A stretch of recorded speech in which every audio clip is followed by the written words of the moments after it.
Dear students, आइए आज हम सॉल्व करते हैं बीए फर्स्ट सेमेस्टर के पॉलिटिकल साइंस का सेकंड पेपर यानी पोल 102। पेपर का नाम है Indian national movement and constitution of India, अर्थात भारतीय राष्ट्रीय आंदोलन और भारत का संविधान। ये फर्स्ट सेमेस्टर का पॉलिटिकल साइंस का सेकंड पेपर है यानी पोल 102। इसमें हम इसके आज इम्पोर्टेंट क्वेश्चंस का प्रैक्टिस करेंगे जो एंड टर्म की परीक्षाओं के लिए काफ़ी उपयोगी होगा। और ये चूँकि इसका पार्ट 1 है 50 क्वेश्चंस का, सेकंड पार्ट इसका नेक्स्ट 50 क्वेश्चंस का होगा। तो आइए इसके फर्स्ट पार्ट को हम देखते हैं और प्रैक्टिस करते हैं।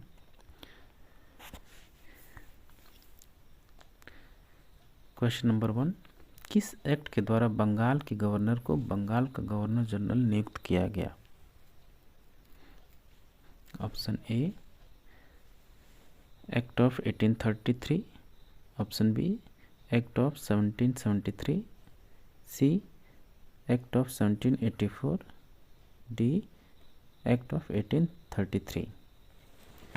क्योंकि 1833 का एक्ट और 1813 का ये दोनों चार्टर अधिनियम है, तो इसका आंसर होगा कि प्रश्न ये है किस अधिनियम के द्वारा बंगाल के गवर्नर को बंगाल का गवर्नर जनरल बनाया गया। इसलिए इसका आंसर होगा ऑप्शन बी 1773 का रेगुलेटिंग एक्ट, एक्ट ऑफ 1773 को हम रेगुलेटिंग एक्ट भी बोलते हैं। इसी रेगुलेटिंग एक्ट के माध्यम से बंगाल के गवर्नर को गवर्नर जनरल नियुक्त किया गया। नेक्स्ट क्वेश्चन है, बंगाल का प्रथम गवर्नर जनरल किसे नियुक्त किया गया? Option A Lord Curzon, B Warren Hasting, C Lord Cornwallis, D Lord Dufferin. इसका आंसर होगा ऑप्शन बी, यानी वारेन हेस्टिंग को बंगाल का प्रथम गवर्नर जनरल नियुक्त किया गया 1773 के रेगुलेटिंग एक्ट के माध्यम से। नेक्स्ट क्वेश्चन है, किस अधिनियम द्वारा बंगाल में उच्चतम न्यायालय की स्थापना की गई? 1773 के अधिनियम के माध्यम से, 1873 के चार्टर अधिनियम के माध्यम से, या चार्टर अधिनियम 1833 के माध्यम से, या चार्टर अधिनियम 1853 के माध्यम से। तो इसका आंसर होगा ऑप्शन ए 1773 के अधिनियम के माध्यम से या रेगुलेटिंग एक्ट 1773 के माध्यम से बंगाल में एक उच्चतम न्यायालय की स्थापना की गई। नेक्स्ट क्वेश्चन है, पिट्स इंडिया एक्ट कब लाया गया? Option A 1883, 1833, option B 1813, option C 1793 या ऑप्शन डी 1784। तो पिट्स इंडिया एक्ट, पिट्स महोदय, चूँकि इस एक्ट को पेश करने वाले पिट्स थे, इस वजह से उनका नाम, इस एक्ट का नाम उन्हीं के नाम पर पिट्स इंडिया एक्ट रखा गया। तो ये सन 1784 में लाया गया, यानी पिट्स इंडिया एक्ट 1784 में लाया गया। नेक्स्ट क्वेश्चन है, किस अधिनियम द्वारा भारतीयों को शिक्षा पर प्रतिवर्ष 1 लाख खर्च करने का निर्णय लिया गया? Option A 1813, B 1833, C 1793, D 1784। यानी आपसे प्रश्न पूछा जा रहा है कि अंग्रेजों ने या ब्रिटिशर्स ने किस अधिनियम के माध्यम से भारतीयों की शिक्षा पर प्रतिवर्ष 1 लाख खर्च करने का निर्णय लिया? इसका आंसर होगा ऑप्शन ए चार्टर अधिनियम 1813 के माध्यम से ब्रिटिशर्स या अंग्रेजों ने भारतीयों की शिक्षा पर प्रतिवर्ष 1 लाख रुपए खर्च करने का निर्णय लिया। नेक्स्ट क्वेश्चन है, किस कानून के द्वारा कंपनी के भारतीय व्यापार के एकाधिकार को समाप्त कर दिया गया? ए 1833, बी 1813, सी 1853, डी 1858।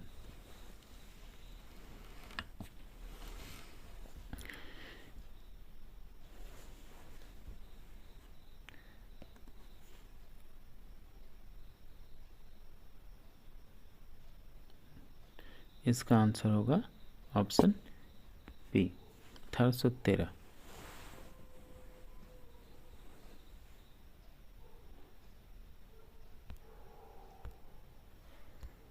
नेक्स्ट क्वेश्चन है, किस एक्ट के द्वारा बंगाल के गवर्नर जनरल को बंगाल का गवर्नर जनरल बना दिया गया?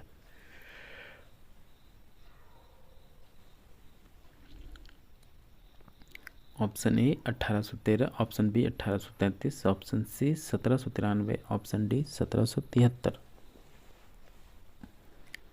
तो बंगाल के गवर्नर जनरल को बंगाल का गवर्नर जनरल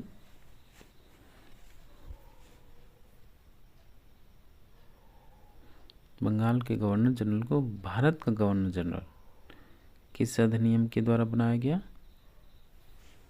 इसका आंसर हुआ ऑप्शन बी।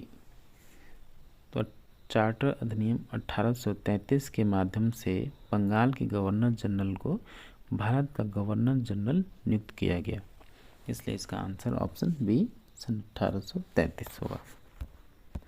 नेक्स्ट क्वेश्चन है, भारत का प्रथम गवर्नर जनरल किसे नियुक्त किया गया? यानी चार्टर अधिनियम 1833 के तहत भारत का गवर्नर जनरल नियुक्त किया गया, तो प्रथम गवर्नर जनरल कौन था? प्रश्न ये पूछा जा रहा आपसे।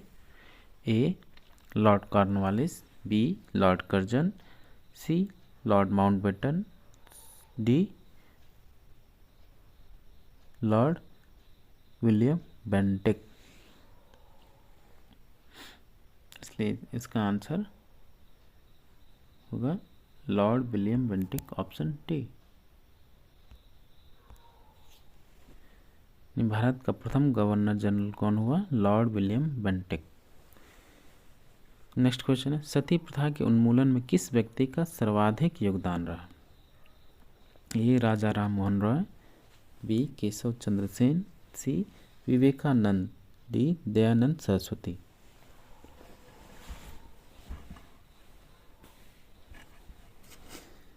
इसका आंसर होगा ऑप्शन ए राजा राम मोहन रॉय।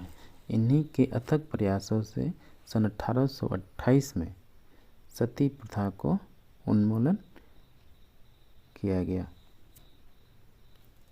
1828 1829 में इसका कानून के माध्यम से उन्मूलन कर दिया गया। और इन्हीं की एक संस्था थी ब्रह्म समाज, जिसका इन्होंने 1828 में स्थापना किया।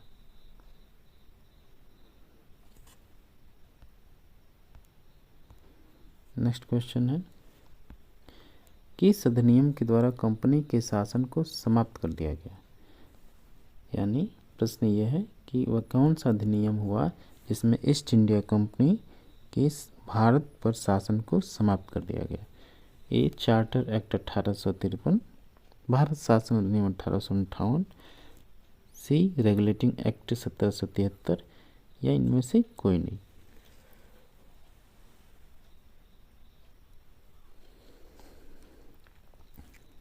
नेक्स्ट क्वेश्चन है, इसका आंसर भारत शासन अधिनियम 1858 यानी ऑप्शन बी के माध्यम से भारत पर कंपनी के शासन को समाप्त कर दिया गया। यानी government of India act 1858 Bharat शासन अधिनियम 1858 के माध्यम से कंपनी के शासन को समाप्त कर दिया गया। नेक्स्ट क्वेश्चन है, पृथक निर्वाचन पद्धति को किस अधिनियम द्वारा लागू किया गया? ये इंपॉर्टेंट क्वेश्चन है। इसका आंसर होगा ऑप्शन बी मार्ले मिंटो अधिनियम 1909। पहली बार अंग्रेजों ने इस अधिनियम के माध्यम से भारतीय मुसलमानों को पृथक निर्वाचन में पद्धति में या पृथक निर्वाचन पद्धति लागू किया, या यहीं से, और इसका परिणाम हुआ कि यहीं से भारत में सांप्रदायिकता का बीजारोपण हुआ। और इसकी परिणति अतः 15 अगस्त 1947 को हिंदुस्तान के में ही 2 डोमिनियन स्टेट्स का निर्माण हुआ, एक भारत और एक दूसरा पाकिस्तान। नेक्स्ट क्वेश्चन है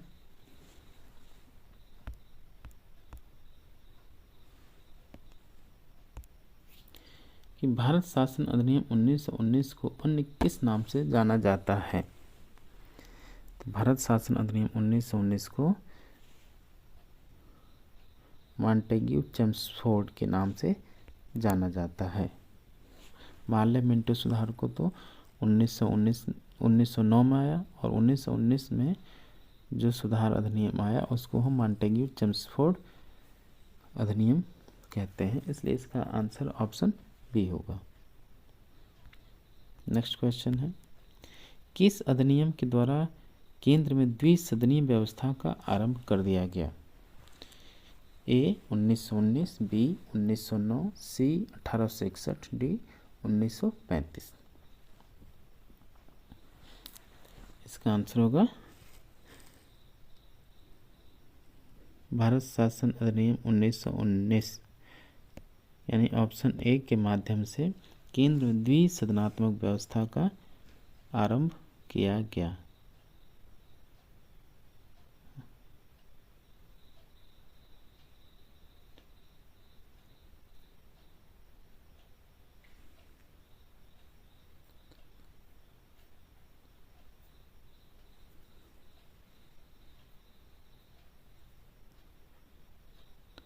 नेक्स्ट क्वेश्चन है, किस अधिनियम के द्वारा प्रांतों में द्वैध शासन की स्थापना की गई।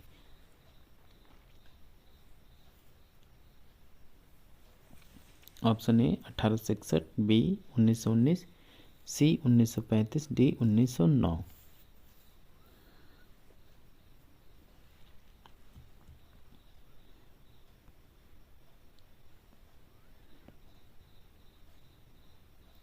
प्रांतों में द्वैध शासन भारत शासन अधिनियम 1919 के माध्यम से लागू किया गया। नेक्स्ट क्वेश्चन है, भारत में संघात्मक सरकार की स्थापना की गई, यानी किस अधिनियम के द्वारा भारत में संघीय शासन की नींव पड़ी। ए 1919 के द्वारा, 1909 के द्वारा, 1935 के द्वारा, या कोई नहीं। इसका आंसर होगा ऑप्शन सी, भारत सरकार अधिनियम, भारत शासन अधिनियम 1935 के द्वारा केंद्र में संघात्मक शासन की स्थापना की गई, या भारत में संघीय व्यवस्था का प्रारंभ 1935 के भारत शासन अधिनियम में उल्लिखित किया गया।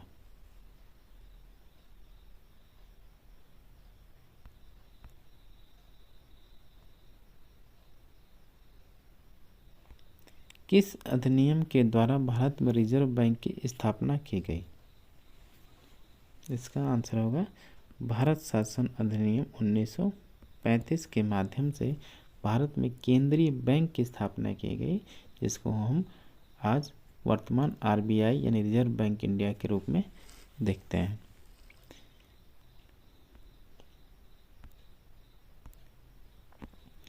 नेक्स्ट क्वेश्चन है, किस अधिनियम के द्वारा बर्मा को भारत से अलग किया गया। यानी जो बर्मा पहले भारत राज्य में हुआ करता था, उसको भारत से कब अलग किया गया।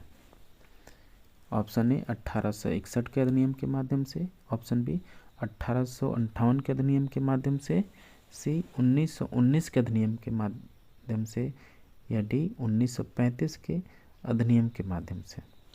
तो इसका सही आंसर होगा ऑप्शन डी, भारत शासन अधिनियम 1935 के माध्यम से बर्मा को भारत से अलग किया गया। नेक्स्ट क्वेश्चन है, केंद्र में द्वैध शासन किस अधिनियम के द्वारा स्थापित किया गया। तो इसका आंसर होगा देखिए ऑप्शन क्या है? फर्स्ट 1935, बी 1919, सी 1909, ऑप्शन डी 1858। तो इसका सही आंसर होगा ऑप्शन ए 1935 या गवर्नमेंट ऑफ इंडिया एक्ट 1935 के माध्यम से केंद्र में द्वैध शासन की पहली बार स्थापना की गई। नेक्स्ट क्वेश्चन है, एक संघीय व्यवस्था और केंद्र में द्वैध शासन व्यवस्था में लागू किया गया था।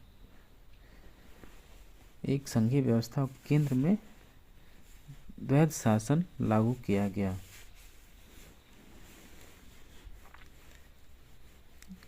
प्रश्न जरा ध्यान से पढ़िए। कह रहा, एक संघीय व्यवस्था और केंद्र में द्वैध शासन भारत में लागू किया गया किस अधिनियम के माध्यम से?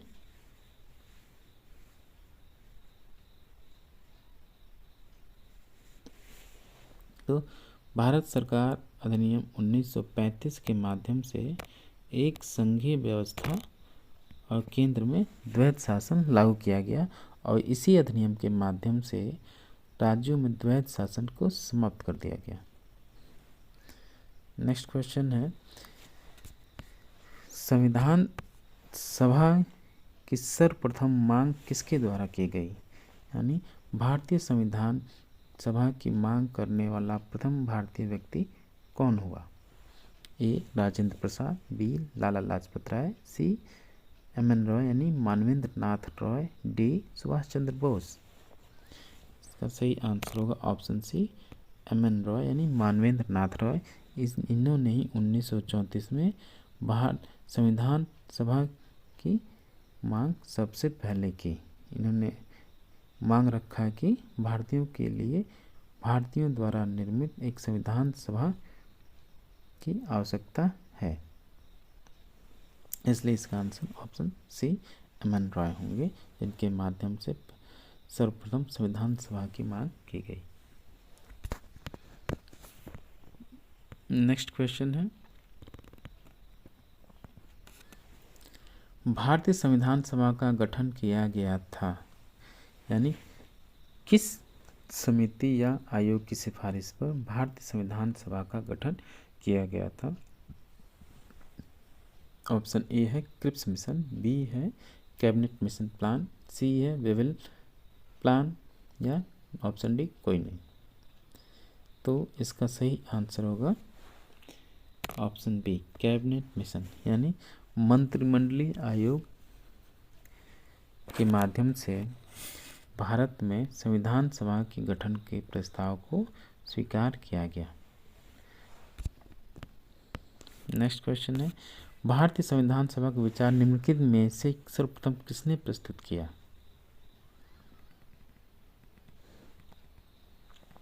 स्वराज पार्टी 1934, कांग्रेस पार्टी 1936, मुस्लिम लीग 1942 या कोई नहीं। इसका सही आंसर होगा ऑप्शन ए स्वराज पार्टी ने 1934 में संविधान सभा में सर्वप्रथम अपनी बात रखी और इसी के एक सदस्य जो कि एम.एन. रॉय थे, उन्होंने ही 1934 में इसी स्वराज पार्टी के बैनर तले संविधान सभा की मांग रखी। नेक्स्ट क्वेश्चन है, संविधान सभा में सदस्यों का चुनाव कैसे हुआ था? यानी संविधान सभा में जितने भी सदस्य थे उनका चुनाव किस माध्यम के द्वारा हुआ या कैसे हुआ, भाई आपसे प्रश्न पूछा रहा। ऑप्शन ए सीधे जनता द्वारा, बी कांग्रेस द्वारा, सी देसी राजाओं द्वारा या डी प्रांतीय सभाओं के द्वारा। यानी संविधान सभा के सदस्यों का चुनाव ऑप्शन डी प्रांतीय सभा के सदस्यों द्वारा किया गया। नेक्स्ट क्वेश्चन है, संविधान सभा की प्रथम बैठक की अध्यक्षता किसने की? ये बेहद इंपॉर्टेंट क्वेश्चन है कि संविधान सभा की प्रथम बैठक की अध्यक्षता यानी 9 दिसंबर 1946 को जो बैठक हुई उसके अध्यक्ष कौन थे?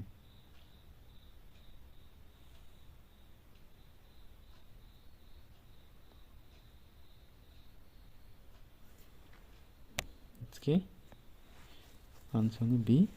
उस सभा संविधान सभा के तत्कालीन समय में सबसे वयोवृद्ध नेता यानी सबसे मोस्ट सीनियर सिटीजन जो आदमी थे सच्चिदानंद सिन्हा थे। उनकी सीनियरिटी की को देखकर उन्हीं को संविधान सभा की प्रथम बैठक की अध्यक्षता की जिम्मेदारी सौंपी गई।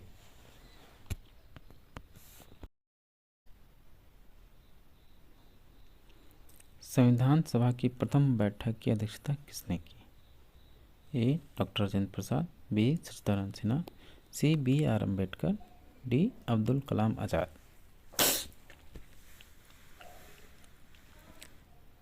संविधान सभा की प्रथम बैठक की अध्यक्षता उस संविधान सभा सदन के सबसे वयोवृद्ध नेता यानी सबसे सीनियर सिटीजन जो व्यक्ति थे सच्चिदानंद सिन्हा, उनको संविधान सभा की प्रथम बैठक की अध्यक्षता की जिम्मेदारी सौंपी गई। अतः इसलिए उनको संविधान सभा की का प्रथम अध्यक्ष बोला जाता है। नेक्स्ट क्वेश्चन है, भारतीय संविधान निर्मात्री सभा के अध्यक्ष कौन थे? डॉक्टर राजेंद्र प्रसाद, जवाहरलाल नेहरू, अंबेडकर, गांधी। तो संविधान निर्मात्री सभा के अध्यक्ष डॉक्टर भीमराव अंबेडकर थे। नेक्स्ट क्वेश्चन है, संविधान सभा में उद्देश्य प्रस्ताव किसके द्वारा प्रस्तुत किया गया? ए अंबेडकर, बी जवाहरलाल नेहरू, सी राजेंद्र प्रसाद, डी के.टी. शाह। तो इसका आंसर होगा ऑप्शन बी जवाहरलाल नेहरू। जवाहरलाल नेहरू के माध्यम से ही इन्होंने 13 दिसंबर 1946 को संविधान सभा में उद्देश्य प्रस्ताव प्रस्तुत किया और ये लगभग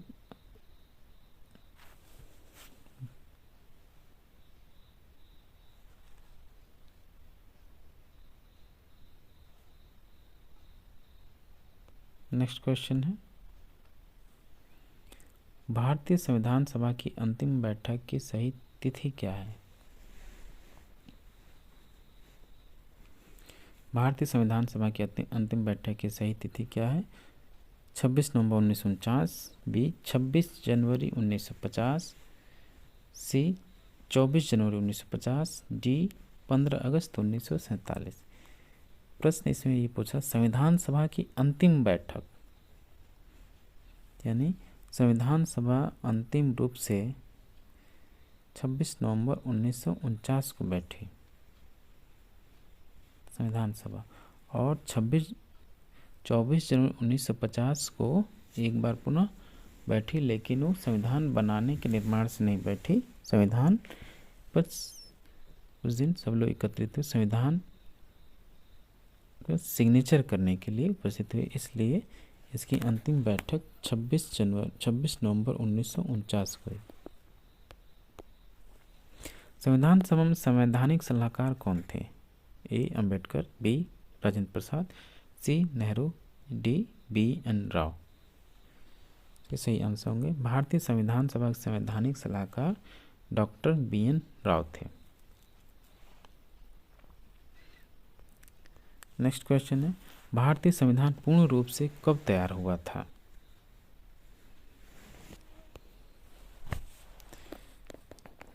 ए 26 जनवरी 1950, डी 26 दिसंबर 1949, सी 26 नवंबर 1949, डी कोई नहीं। इसका आंसर होगा 26 नवंबर 1949 को भारतीय संविधान पूर्ण रूप से बनकर तैयार हो गया। नेक्स्ट क्वेश्चन है, किसने कहा संविधान सभा कांग्रेस थी, कांग्रेस भारत था? A Granville Austin, B Winston Churchill, C Mountbatten, D Wavell. तो इसका सही आंसर होगा option A Granville Austin. Reynold Austin ने कहा कि संविधान सभा कांग्रेस थी और कांग्रेस भारत था, क्योंकि संविधान सभा के लगभग अधिकतर सदस्य किसी न किसी प्रकार से कांग्रेस संगठन से जुड़े थे और तत्कालीन समय में सारी पार्टियां कांग्रेस के बैनर तले या उसी के अंडर काम करती थी। इसलिए रेनॉल्ड ऑस्टिन ने कहा कि जो संविधान सभा थी कांग्रेस थी और कांग्रेस भारत था। नेक्स्ट क्वेश्चन है, संविधान सभा की संघ संविधान समिति का अध्यक्ष कौन था? ए अंबेडकर, बी एन राव, सी जवाहरलाल नेहरू, डी सरदार पटेल। इसका आंसर होगा जवाहरलाल नेहरू। नेक्स्ट क्वेश्चन है, संविधान सभा की प्रारूप समिति के अध्यक्ष कौन थे? बी एन राव, सरदार पटेल, के टी साई, डॉक्टर अंबेडकर। आसान सा, बेहद आसान सा प्रश्न और इसका उत्तर ही उतना ही आसान। डॉक्टर भीमराव अंबेडकर भारतीय संविधान सभा की प्रारूप समिति के अध्यक्ष थे। नेक्स्ट, प्रारूप समिति के सदस्यों की संख्या कितनी थी? प्रश्न है option A 5, option B 6, option C 7, option D 8। तो प्रारूप समिति के सदस्यों की संख्या 6 थी, इसलिए इसका आंसर ऑप्शन बी होगा। नेक्स्ट, भारत के संविधान में उद्देशिका का विचार किस देश के संविधान से लिया गया है? इटली से, जर्मनी से, ब्रिटेन से या अमेरिका से? तो संविधान में उद्देशिका का विचार भारत ने अमेरिकी संविधान की उद्देशिका से ग्रहण किया, इसलिए इसका आंसर ऑप्शन डी अमेरिका से होगा। नेक्स्ट क्वेश्चन है, भारतीय संघात्मक व्यवस्था निम्नलिखित में से किस देश से संबंधित है? A Canada, B Britain, C USA यानी अमेरिका, डी आयरलैंड। तो भारतीय संघात्मक व्यवस्था में संघीय व्यवस्था कनाडा की संघीय व्यवस्था से प्रेरित है, इसलिए इसका आंसर ऑप्शन ए होगा। यहाँ आपको मिलान करना है सूची 1 से सूची 2 को। सूची 1 में है मूल अधिकार और सूची 2 तमाम। तो मूल अधिकार आपने लिया है कहाँ से? अमेरिका से, यानी 1 का 2। चलिए 20 में भी, इसमें भी 2 है। संसदीय शासन प्रणाली आपने कहाँ से लिया है? ब्रिटेन से, यानी बी का 1। ठीक। आपातकाल आपने कहाँ से लिया है? जर्मनी के वाइमर संविधान से, इसलिए सी का 4था। और लास्ट का बच गया डी, तो इसका होगा 3रा। नैतिक राज्य के नीति निदेशक तत्व अपने आयरलैंड से लिया है, इसलिए इसका आंसर अब होगा सी।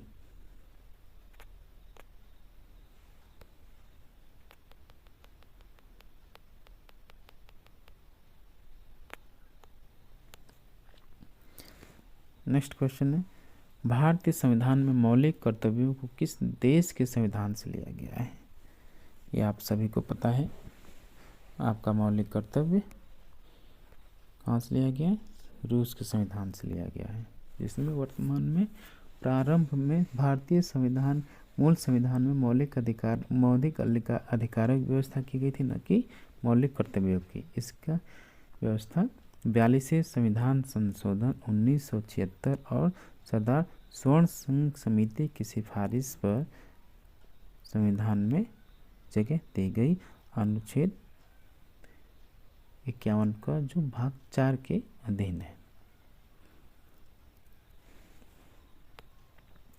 नेक्स्ट क्वेश्चन है, लिखित संविधान का प्रारंभ किस देश से हुआ? तो इसका आंसर होगा लिखित संविधान का प्रारंभ अमेरिका से हुआ। 42वें संविधान संशोधन के द्वारा भारतीय संविधान की प्रस्तावना में जोड़ा गया था। तो 42वें संविधान संशोधन के द्वारा भारतीय संविधान 3 नए शब्दों को शामिल किया गया। वे शब्द थे पंथ निरपेक्षता, समाजवादी और अखंडता शब्द।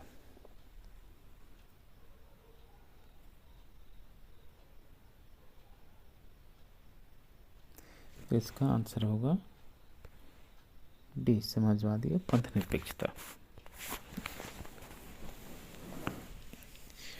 नेक्स्ट क्वेश्चन है,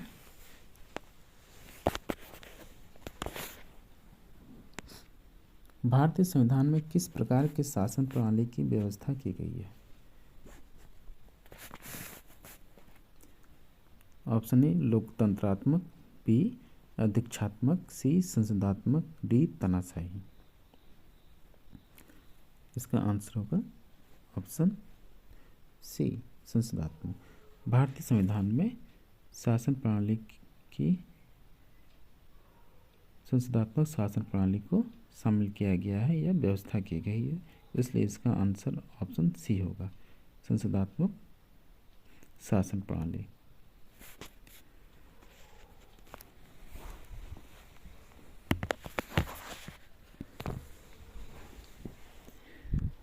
नेक्स्ट क्वेश्चन है, केंद्र और राज्य सरकारों को प्राधिकार प्राप्त होता है। इसका आंसर होगा केंद्र और राज्य सरकारों को प्राधिकार प्राप्त होता है, यानी केंद्र और राज्य सरकारों को शक्ति कहाँ से मिलती है या उनको सत्ता, अथॉरिटी कहाँ से मिलती है? भारतीय संविधान से, राष्ट्रपति से, प्रधानमंत्री से या संसद से? इसका सही जवाब होगा ऑप्शन ए, भारतीय संविधान से। केंद्र और राज्य सरकार को प्राधिकार भारतीय संविधान से प्राप्त होता है। नेक्स्ट क्वेश्चन है, सर्वप्रथम संसदात्मक सरकार किस देश में आरंभ की गई? तो यानी संसदीय शासन व्यवस्था का जन्म कहाँ हुआ? ब्रिटेन में, फ्रांस में, भारत में या अमेरिका में? सही आंसर होगा ब्रिटेन। ब्रिटेन को संसदों की जननी भी कहा जाता है, इसलिए सर्वप्रथम संसदात्मक सरकार का आरंभ ब्रिटेन में हुआ। नेक्स्ट क्वेश्चन है, भाषाई आधार पर सर्वप्रथम कब और किस राज्य का गठन हुआ?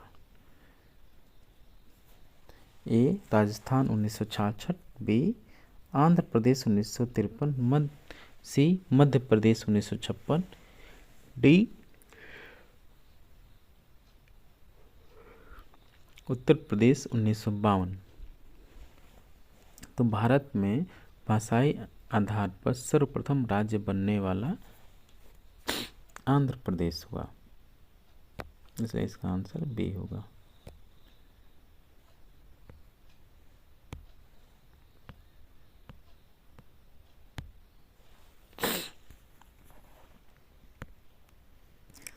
नेक्स्ट क्वेश्चन है, संविधान द्वारा मौलिक अधिकारों को लागू करने की शक्ति किसको प्राप्त है?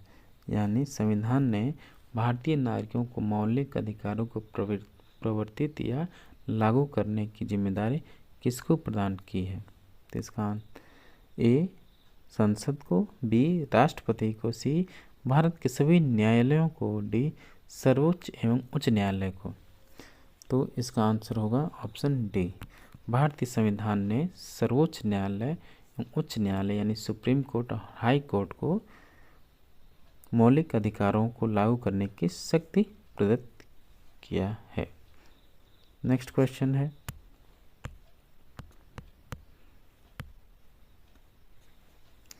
कि भारतीय संविधान में किस अनुच्छेद के अंतर्गत नागरिकों को मौलिक अधिकार प्रदान किए गए हैं? इसका आंसर होगा ऑप्शन बी, आर्टिकल 12 से लेकर 35 तक, यानी अनुच्छेद 12 से लेकर 35 तक भारतीय संविधान ने भारतीय नागरिकों के साथ साथ कुछ मामलों में विदेशी नागरिकों को भी मौलिक अधिकार प्रदत्त किया है, प्रदान किया है। नेक्स्ट क्वेश्चन है, संविधान के किस अनुच्छेद में विधि के समक्ष समानता का प्रावधान है? यानी समानता, कानून के समक्ष समानता का प्रावधान अनुच्छेद 14, इसलिए ऑप्शन ए सही होगा। नेक्स्ट क्वेश्चन है, भारतीय संविधान में स्वतंत्रता का अधिकार किन अनुच्छेदों द्वारा प्रदान किया गया है? ए अनुच्छेद 19 से 22, बी अनुच्छेद 14 से 18, अनुच्छेद 25 से 28 या ऑप्शन डी अनुच्छेद 29 से 30। इसका आंसर होगा अनुच्छेद 19 से 22 यानी ऑप्शन ए। अनुच्छेद 19 से 22 से लेकर भारतीय नागरिकों को विभिन्न मामलों में स्वतंत्रता का मौलिक अधिकार प्रदान किया गया है। नेक्स्ट क्वेश्चन है, भारतीय संविधान द्वारा समानता का अधिकार प्रदान किया गया है। तो भारतीय संविधान द्वारा समानता का अधिकार अनुच्छेद 14 से 18 में प्रदान किया गया है, जो ये भारतीय नागरिकों के साथ साथ कुछ मामलों में या केवल कुछ में विदेशी नागरिकों को यानी शत्रु राष्ट्र को छोड़कर या ऐसे राष्ट्र जिनसे वर्तमान में युद्ध हो रहा है उनको छोड़कर सबको केवल कुछ अनुच्छेद समानता का अधिकार लागू करता है, केवल कुछ देशों को। नेक्स्ट क्वेश्चन है, भारतीय संविधान के अनुच्छेद 32 का संबंध है। किससे है अनुच्छेद 32 का संबंध? स्वतंत्रता का अधिकार या संवैधानिक उपचारों का अधिकार या समानता का या धार्मिक स्वतंत्रता का? इसका आंसर होगा अनुच्छेद 32 संवैधानिक उपचारों का अधिकार से संबंधित है, जिसको आपके डॉक्टर भीमराव अंबेडकर ने भारतीय संविधान का हृदय एवं आत्मा कहा, जिसको अनुच्छेद 32 को के संवैधानिक उपचारों का अधिकार को अंबेडकर साहब ने भारतीय संविधान की आत्मा या एवं हृदय कहा। नेक्स्ट क्वेश्चन है, संविधान के अंतर्गत मूल अधिकारों का संरक्षक कौन है? संविधान के अंतर्गत मूल अधिकारों का संरक्षक कौन है? ए संसद, बी राष्ट्रपति, सी सर्वोच्च न्यायालय या ऑप्शन डी प्रधानमंत्री। इसका आंसर होगा ऑप्शन सी सर्वोच्च न्यायालय। सर्वोच्च न्यायालय को भारतीय नागरिकों को यानी भाग 3 को लागू कराने का गारंटियर बनाया गया है और इस सुप्रीम कोर्ट और हाई कोर्ट दोनों भारतीय नागरिकों के मौलिक अधिकारों के क्या है? संरक्षक हैं। नेक्स्ट और लास्ट क्वेश्चन है इस पार्ट 1 का, डॉक्टर भीमराव अंबेडकर द्वारा किसी संविधान का आत्मा कहा गया? इसे हम अभी थोड़ी देर पहले चर्चा कर रहे थे, तो इसका आंसर होगा अनुच्छेद 32। अनुच्छेद 32 को भीमराव अंबेडकर ने भारतीय संविधान का आत्मा एवं हृदय कहा गया। तो डियर स्टूडेंट्स, डियर फ्रेंड्स, ये आपके फर्स्ट पार्ट के 50 क्वेश्चंस थे जो हमने सॉल्व किया। आशा है इससे आपको थोड़ा लाभ मिलेगा, जिससे आपकी परीक्षा बेहतर हो सके। और इसको आप 1, 2, 3 बार पूरा वीडियो देखकर प्रैक्टिस करें और बेहतर होगा आपका। तो आइए अब नेक्स्ट पार्ट से मिलेंगे। और आप लोगों से रिक्वेस्ट है डियर स्टूडेंट्स, किसी भी प्रकार की इसमें मिस्टेक या किसी प्रकार का सुधार या किसी प्रकार का आपको फीडबैक देना है तो आप कमेंट बॉक्स में ज़रूर कमेंट करें। Thank you.